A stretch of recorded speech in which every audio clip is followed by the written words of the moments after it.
Today's session, it's not you, it's me. I'm going to say that the wrong way around, I'm sure, at some point. We're getting into a discussion with Helen and Zeb about some of the taboo emotions around caring and how carers need to care for themselves. And we're going to hear from them both in a professional and a personal point of view, and then we're going to open it up to a Q&A. I also want to mention today that we have special guests joining us from Rare Cancer Australia. I think we have both Beth Abbey, who's a specialist cancer navigator at Rare Cancers Australia, and I think we might have her colleague Jamie as well, who is also similarly a specialist cancer navigator. And the Rare Cancers Australia is a purpose-driven charity that aims to improve the lives and health outcomes of Australians living with rare and less common cancers. And so we thank them for their support of Carers Couch and doing these sessions today, and for being here. So with that, I'm going to introduce you to Zeb Khan. Zeb is a prominent psychologist based in Canberra. She earned her psychology degree from the University of Sydney and is the principal psychologist at Lifestyle Psychology. She's been working in the area of mental health for over 15 years in Sydney, the South Coast and Canberra. Zeb has worked with the public and private sector of mental health and is passionate about mental health, particularly in the area of stigma. So that's where we are today, talking about stigma and taboo. She continues to promote mental wellness and encourage people to reach out when needed. She's a mother of 3 and love to spend time with nature, don't we all? So Zeb, welcome. This discussion today, I'm going to kick off with a couple of questions, but if there's anything you want to say that I've missed in your introduction, please feel free to jump in and do so. Hi everyone, it's lovely to be here. Thanks for having me. I'm going to do my best to try and make this as informative, but at the same time casual as possible for everyone. Thanks. The first question I wanted to throw to you is sort of starts with this idea that it's almost assumed that a partner or a close family member will take on the role of caregiver. And I'm wondering if, in your experience, you see a lot of those people. Can you tell us about the toll on loved ones that caring can take from a psychological and a physical perspective? Yeah, I mean, it is assumed, isn't it? Like, for example, if someone has recently been diagnosed, possibly in their next appointment, their support person is most likely going to be their immediate partner. That's usually the first go-to. And when that conversation's happening, it is assumed, right? Like I haven't heard a carer come to me and say, and during the diagnosis, the doctor turned around and said that, are you okay with being the main support giver for, you know, your child, your wife, your husband, whatever it might be, your sister? That question doesn't get asked. It's just assumed. And bam, you know, you're sitting there and you're telling yourself, okay. And there's a rush of emotions happening at that time. You are, you know, some people have described it as almost having a panic attack because it's just such a rush. Your brain goes to worst case scenario. Your brain goes to what if, right? A lot of the emotions that come up are related to what's going to happen in the future. And that's not something that any one of us has control over. And the brain's natural response to that, I can't control this, something bad's going to happen, I need to panic. I'm not saying that's how everyone's going to respond, but I know that some carers have come to me and actually told me that I think I had an anxiety attack, but I just tried to keep it together because I wasn't the main person in the room. And that's where the problem starts. Right from that moment, it's assumed that my problems don't matter. How I feel about this, how I'm coping with this, it's not relevant. I'm not the one who's been diagnosed with cancer. And straight away, there's like a shift that is just created automatically almost, that, okay, pause on my life. It's not important anymore. And along with that, people actually start, without realizing it, they actually start to pause themselves as well. They don't think about themselves. They don't think about their appointments. It's just assumed that they're going to take it all on. And most occasions, that's what happens. And I think that's really difficult because not everyone is made out to be a carer, right? This is hard stuff. This is really hard stuff. And I think if that conversation's had, at least then it's almost like, well, I was part of the decision making. This is something I signed up for. I am okay with this. I have thought about what repercussions are going to come of this. So that's what I meant by, it's just assumed, it's not asked, and that brings with it just a whole bunch of stuff. Yeah, absolutely. And I suppose when you say not everyone's cut out to be a carer, we know that everyone responds differently to that role, but also just to stress in general. And Yeah. I think we can all acknowledge that it's almost taboo sometimes for carers to reach out for help. Can you tell us a little bit about the psychology behind why that is? Look, I think this is a feeling that's not just specific for carers. If I can use, for example, a parent as an example, a lot of parents will continue on parenting and put aside their needs because the child's needs are more important. Yeah. And it's almost, it's quite similar to a carer saying, oh, but I haven't slept for a couple of days. I really need a good night's sleep because I can't function the next day. There's almost this, how selfish would I be to say that? Here I am worried about my sleep when someone is dying, right? And that's a really unfair comparison that carers make continuously with themselves, but that's what they're doing. So it's like my sleep, my self-care, that's not important. And if I say that it is, I must not be a good person. The guilt. It's very much guilt. And it's something that a lot of us humans are almost pre-programmed, maybe just because of how we're raised and what we've gone through and what we've seen, or maybe how the household we grew up in, where maybe sacrifice is a harsh word, but you're told that, you need to put others before yourself. Yeah, that makes a lot of sense. And especially when that other person is experiencing what we see as worse than our own scenario. Yeah, that's right. When we caught up before this session, you said to me that caring for yourself makes you a better carer. And so, and that's a myth that you try and bust when you're talking to carers. Can you talk a little bit about that? Yeah, look, very much so. It's, I usually give the example of, how do you pour from an empty cup?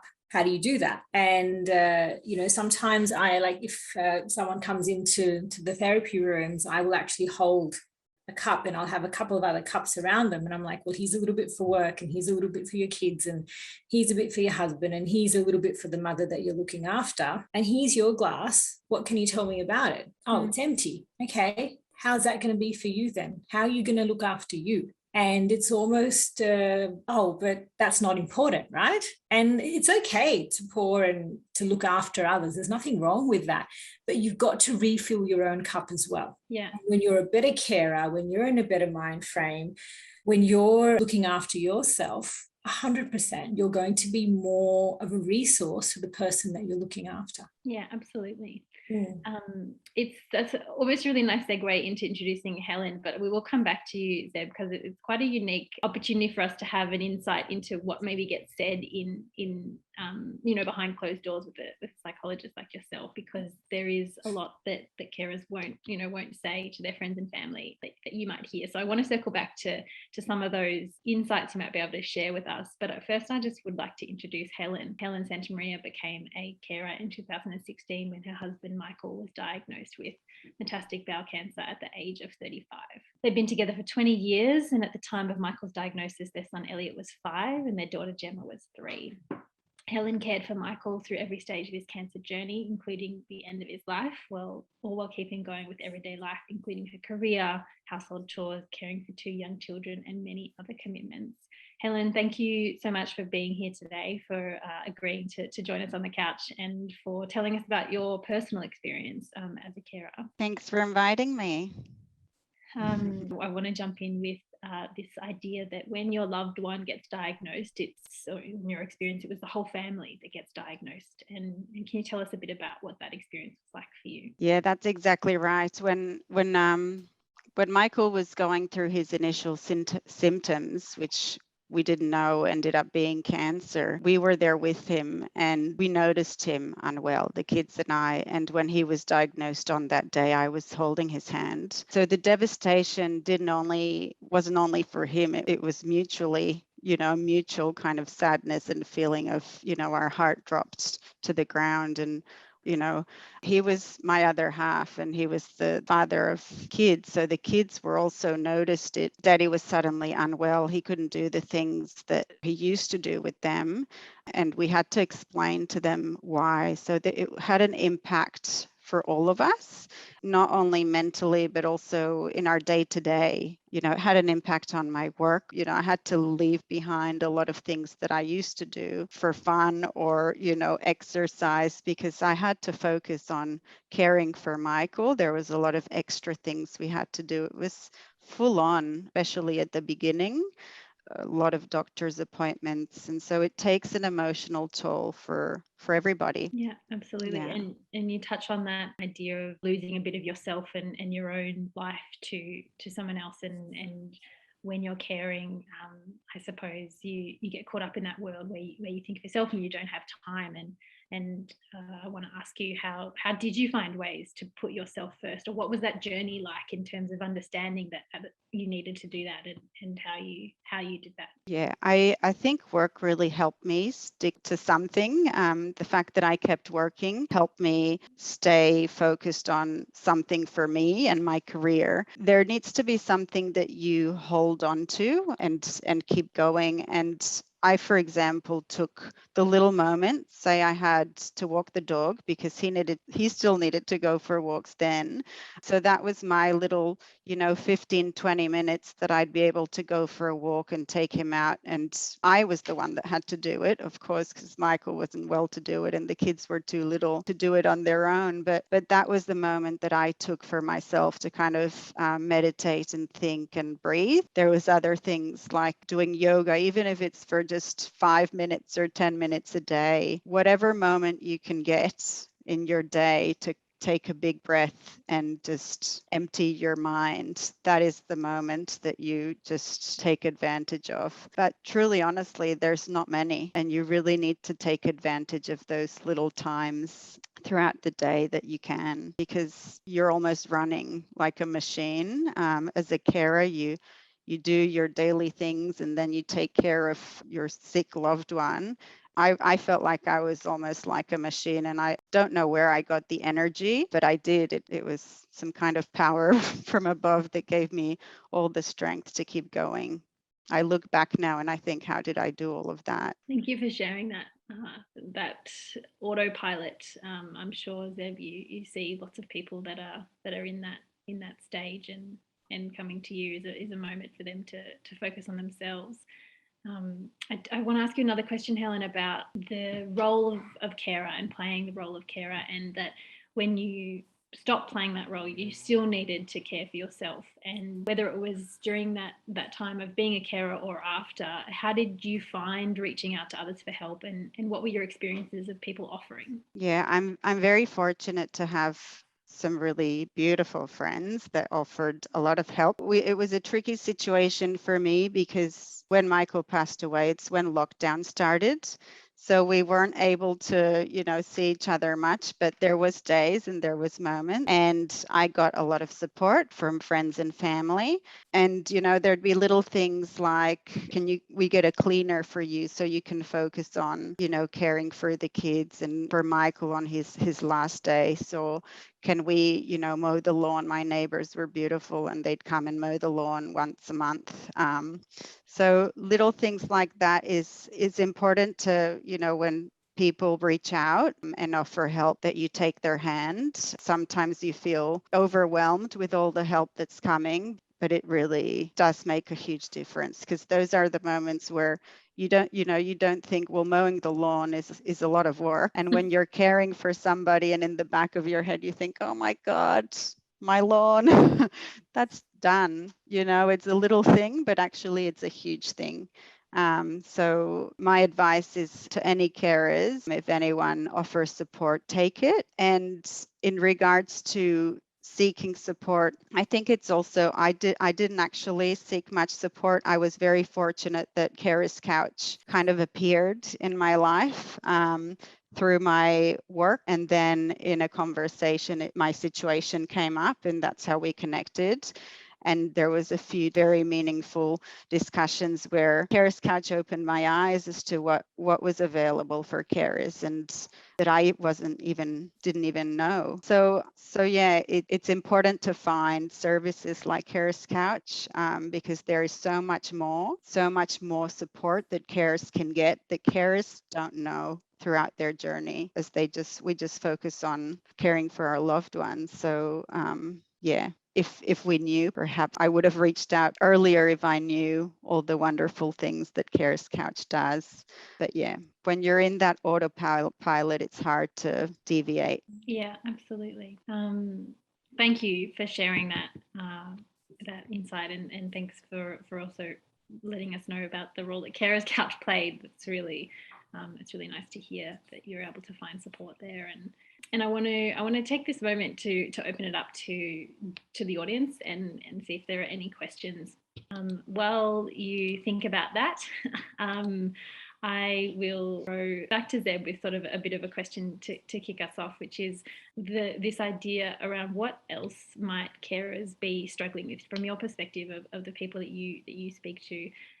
We've talked about asking for help and taking care of yourself. What are some of the other things that you see people struggling with that is a common experience people who are caring may not realize is a common experience across the board? One of the things that comes up often is that guilt of they're going to continue. And when you say that out loud, how silly does that sound, right? That you're not the one that's sick. That's not a bad thing at all. But because you're in that mindset, and like Helen said really well, you're just on autopilot. You're just so focused on your loved one. You're not always thinking very rationally. Yeah. Our emotional brain takes over. And when our emotional brain takes over, our intelligence kind of goes down. That's just how psychologically, that's how the brain works. And when we do that, common sense is no longer common. And things like, is it okay to imagine life without them?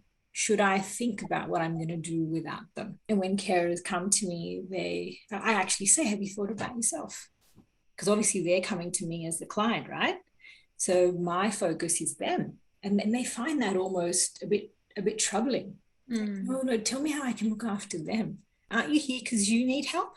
And that concept takes us like at least one session just to convince them that guilt is actually not warranted. It's just something that got planted, a seed that they've been watering, but it's not warranted.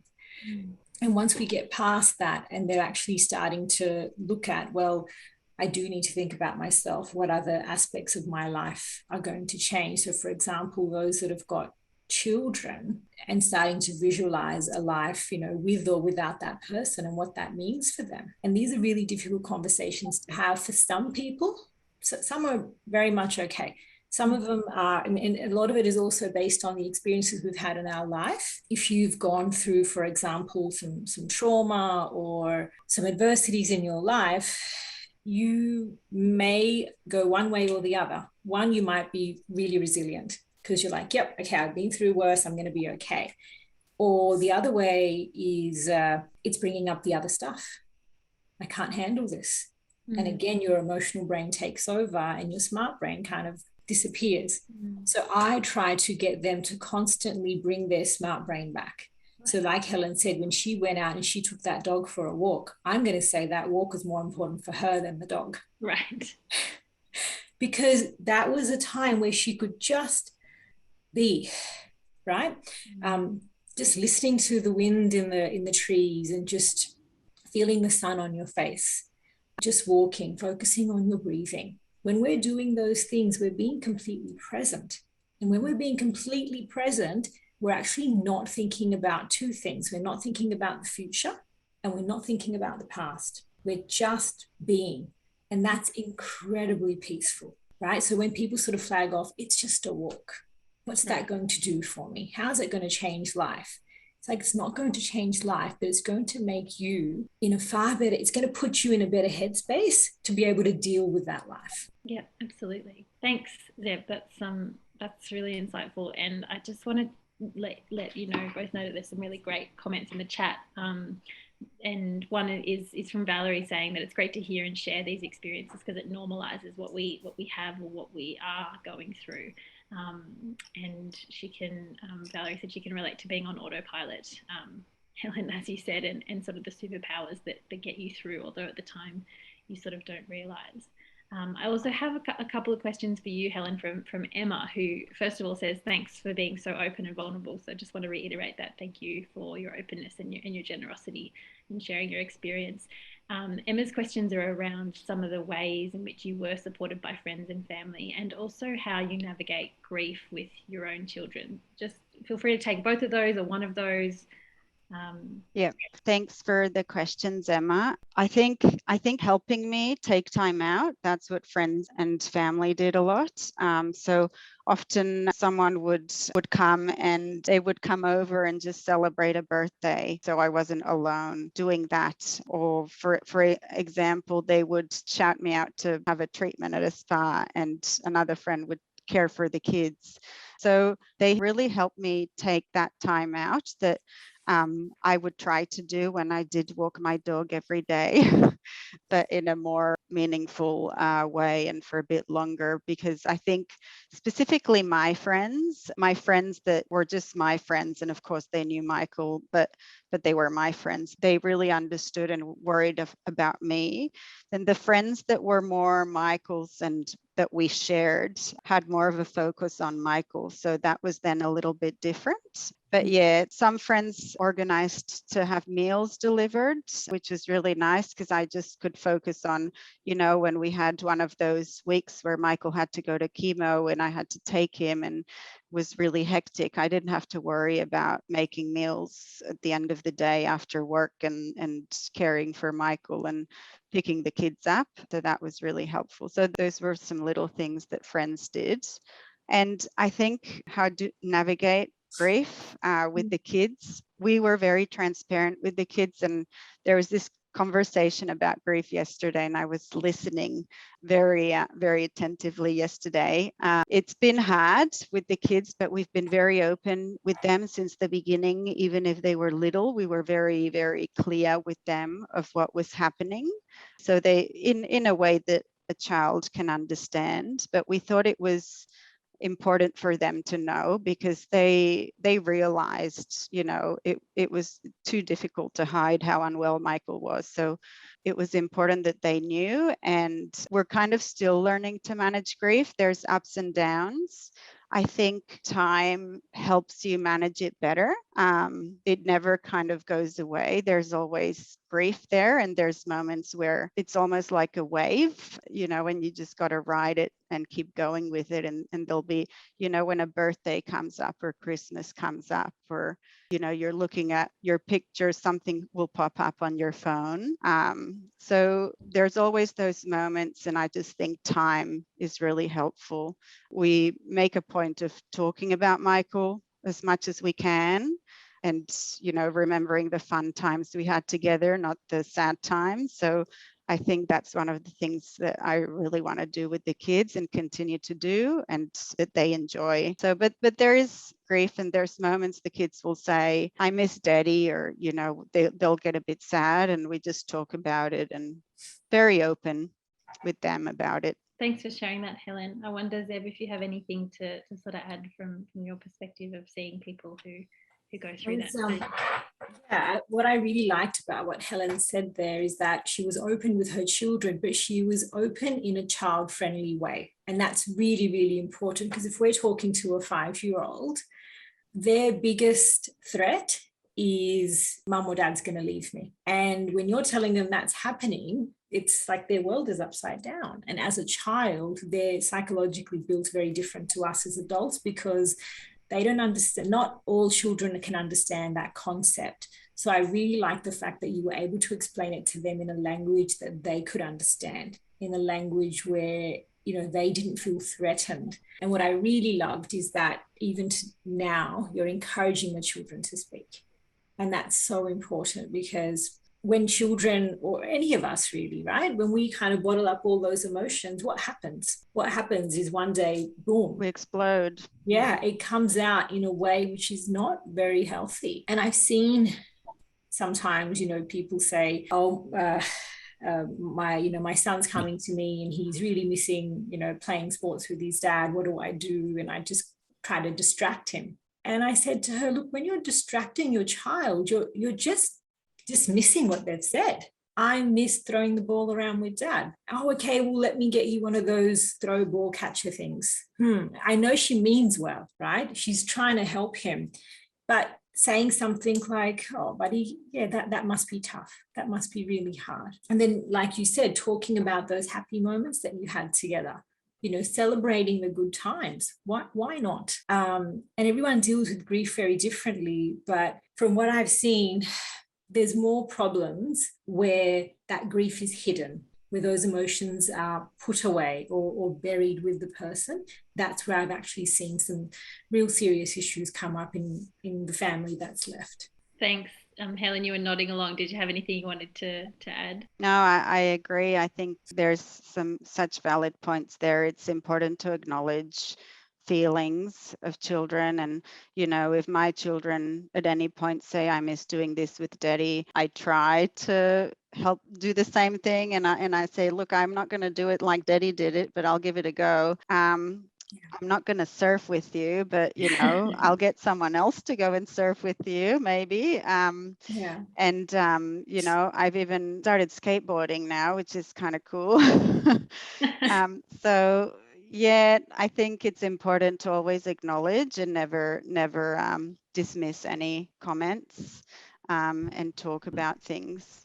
Yeah, and not only for the kids, but what I find is, for example, with a mum that I'm thinking about, she would go to her room and cry. She would not cry in front of her kids. And I remember having a conversation with her saying, look, if you're not giving yourself permission to cry in front of your children, how are they going to feel when they feel like crying, right? Do you want them to go to their room and hide under a pillow and cry? And she said, no, I don't. I want them to come to me. And I'm like, well, you've got to model that behavior first, obviously within reason and so forth. But still, you've got to have that openness that Helen was saying to actually allow the children to feel like they've got permission to say, I don't know what it is. I just feel like crying today. I just really miss him today. And I do that all the time. Yeah. I feel like sometimes I worry I'm too open with my kids, but I'll have, if I'm feeling sad and I'll have a cry and they'll say, Mommy, what's wrong? I said, I just feel sad. I miss daddy. I need a hug. And they'll give me a hug and they'll make me feel better. So and that makes your feelings valid as well, doesn't it, Helen? Absolutely. Yeah. Yeah. And I think they really appreciate the fact that they can help me. As well as me trying to support them, they support me. So we're a unit rather than me kind of telling them or holding the baton. It's all of us together. Yeah, and that's really important for the children's self-confidence as well, because some of them may be feeling guilty that mum's got all this pressure now. And I can't do anything. All I can do is tell her to take me to this event and that event. And if they feel like they can hold your hand and help you, that does wonders for their self-confidence. It really helps them feel like they're making a difference too. Oh, thank you both for that exchange. I want to just read you what Emma has said. Thanks for saying that, Zeb. It makes her feel a lot better when her kids see her cry, and she loves Helen to know that you do that too. So thank you both for sort of illuminating that part of the journey. I want to jump to maybe a different part of your life, Helen, to being a mother, but also being someone in the workplace. And a question comes up for me for how did you best bring up that personal situation in a work environment? Did you talk to your colleagues about it? Did you ask for time off, and how did you navigate that? I am very lucky to be working in a space where my work colleagues actually really understand the journey I walked as a carer, because I work in oncology. So they really understood, and probably better than anyone else, even better than my family and my personal friends outside of work. So I was very honest, and from the first moment, I communicated with my work and my work colleagues of what was happening. And I was very lucky to have all the support and they gave me all the time that I needed to kind of settle, have those at the initial part of the journey for things to settle in. And they gave me a lot of flexibility with my work. So when, I wanted to continue to work, and that was a personal choice, and a choice I made because I did feel a lot of pressure that I was the only one that could work from a certain point, and that our salaries were pretty much cut in half, but we were going to have the same expenses or even more. So being very conscious about that, I felt it was very important for me to carry on, but also for my personal career and development, which is important to me. And as I said before, it's something that probably kept me sane to keep working, and that was, for me, that was something I was doing for me as well.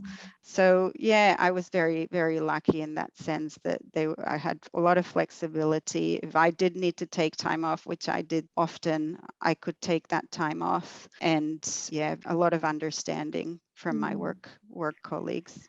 It sounds like a real dream situation in is. that respect. And so it makes me wonder if you have any advice or what you'd recommend if someone isn't as fortunate to be in an environment like that, and to either one of you, how you might approach that if support is not offered as openly as it was for you, Helen. I think it's important to be open and communicate and to be transparent about it. I don't know how I would have managed if my work was not understanding of it. Of course, Michael and my family was the number one priority, my family. So perhaps when you are in that carer position, if you don't have the flexibility, perhaps to consider reducing the amount of work that you're doing to be able to take care of yourself, and care is an option, then that's when you really need to reach out to your loved ones and your carers and get some help from friends and family to support you if there's not so much flexibility. Yeah. How would you feel about, say, carers couch or a service similar to that being part of like an employee assistance program?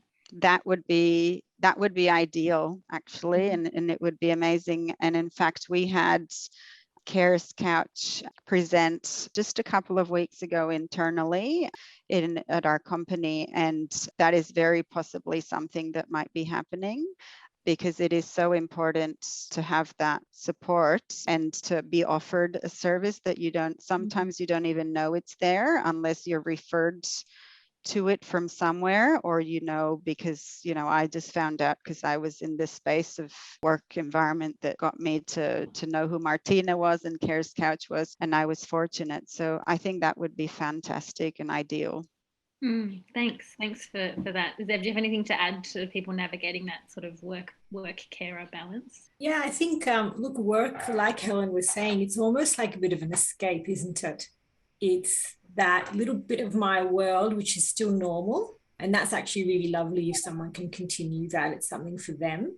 Bringing up that conversation in a workplace is really important. Some carers are reluctant to do it simply because one, I'm not important enough, right? I just have to sort of slog myself here and slog myself at home. It's almost like that thought doesn't even enter. And I actually have to almost advocate for them and say, have you thought about sitting down with your boss and having a chat and just telling them that you're under a little bit more stress than normal? And it's like, I didn't really think to do that, because again, you're just on autopilot and you just kind of get through the motions. Yeah. So trying to tell them that it's actually really important that you do flag it. So if your performance at work is different, they're actually aware of the circumstances. Some people might feel threatened to do that because they think, well, if I do that, then people might notice that I'm not performing. Does that mean my job's going to be in jeopardy? That could be another avenue, another concern for them. But I think, just coming back to, it's okay for me to ask for help. So much of that comes back to that one point. Once a carer can acknowledge that I'm going to be a better carer if I'm cared for. If my needs are also cared for, I'm actually going to be so much more better here. And that is, in terms of with friends and lawns getting mowed and meals being prepped by friends, or having a little bit more leniency at work, or maybe some work from home options, because once upon a time that didn't exist, and all of that comes down to, I'm going to say, a bit of self-worth. Self-worth is something that's very closely connected to how you care for yourself. Like right now, this whole, pandemic, I remember talking to my client and saying, when was the last time you put some perfume on? Oh, I haven't done that for ages. Why would I do that? And she said, oh, and I asked her, I said, does that mean you're only going out to smell good for others and not yourself? And she said, okay, that's interesting. But I guess that's just a really small example of how we don't think to do that for ourselves, only if it's externally for other people. Thanks. That's a really great sort of piece of advice for people who might be navigating that balance at this time or in the future. We're drawing close to time, so I'm going to give you the question just to reflect on, and it's sort of get the chance to give a person who might be in a similar situation with what you know now, what might that advice be? And similarly for you, Zeb, for all the people that you come into contact with in your work, what might be one sort of final piece of advice? While you think about that, I'm just going to let our audience know a little bit about Carers Couch and what's brought us here today. And I think I can see from some of the comments that what you've both said has really resonated with people, and we hope that people have found a space here today to feel supported in their journey as carers, because that is Carers Couch mission, is to make caring more manageable with the right support. And I think it's essential that carers look after their own physical and mental well-being as well as the person they're caring for. And the motto of Carers Couch being no carer walks alone. And again, I hope that those of you who've been here today have found a sense of connection in knowing that what you experience might be shared by many others. But Carers Couch is here to support carers from the moment of diagnosis through treatment and beyond in whatever way they need. And I popped in the chat there the ways in which you can access the Carers Couch services, Couch Plus being an opportunity to speak one-on-one with a support coordinator who will help provide tailored one-on-one support for you as a carer. Also the app, which puts carers at the centre of everything. You can book a support appointment through the app, but also the app is an opportunity to connect with others, to connect with the audience here today, to connect with other carers, and of course the phone number that I mentioned at the beginning. So this is a little bit of information about Carers Couch, and to say that it's all free and available, so please feel free to use it and feel free to share it with other carers you might know who might benefit from that kind of tailored support. So final thoughts, Zeb, do you want to kick us off? I think really the biggest piece of advice I've got when I see carers through these journeys is acknowledge your own existence and acknowledge that you're human too. Because when you do that, you ask for help. You don't feel guilty. You do look after yourself. You do have those open conversations. Everything sort of stems from that one bit, which is I'm human too, and it's okay that I'm going through this and that I'm feeling this. It's almost, one of the words from a carer still ring home, and she said, I feel like you've given me a permission slip. And I said to her, that was never me to give to you. That was always something for you to actually have for yourself. Yeah. Thanks, Zeb. Giving yourself permission. It's a nice sentiment. Yeah. Helen, is there one thing you'd share given what you know now with people? Yeah, I think one of the things that I would share or that I'd advise to any carer going through what I went through was to find those 5 people that care for you, or even if it's 3 people that are your people, and really, really take their hand and feel everything you've got all over them, cry with them. I think it's important to find those people that you feel you can trust and you feel you can ask for help or support or even call and talk to. I remember I was doing quite a lot of driving sometimes, and those were sometimes the moments that were hard, because while I was doing driving, say from Sydney to Newcastle, I'd think a lot. And it was quite emotional. And those were the times where I'd pick up the phone and I'd call one of those people, and it was so helpful. So just pick those people, your people, and get them to be your carer and your support, because they'd love to be. Yeah. So don't be shy to do that. Thank you both so much for being so open and generous with us today, for sharing, Helen, your very personal experiences, and for finding some gems of advice for people within that, and Zeb for sharing what you get to experience in your professional practice and how that can inform people's own caring journeys. I want to thank again Rare Cancers Australia for their support of this series, and for the rest of the team at Carers Couch who make this possible, not just who made these 3 conversations this week possible, but who make all of this work possible. Please find Carers Couch on social media, subscribe, like, spread the word. We hope to be doing these periodically throughout the year, not just during Carers Week. And so we'd love to see you all again at a future conversation, or for you to access the services and support that Carers Couch has. So a big thank you again for giving us your time today, both our speakers, and thank you all so much. Thanks so much. Thanks. Thanks. Bye, everyone. Bye. Thank you. Bye, everyone.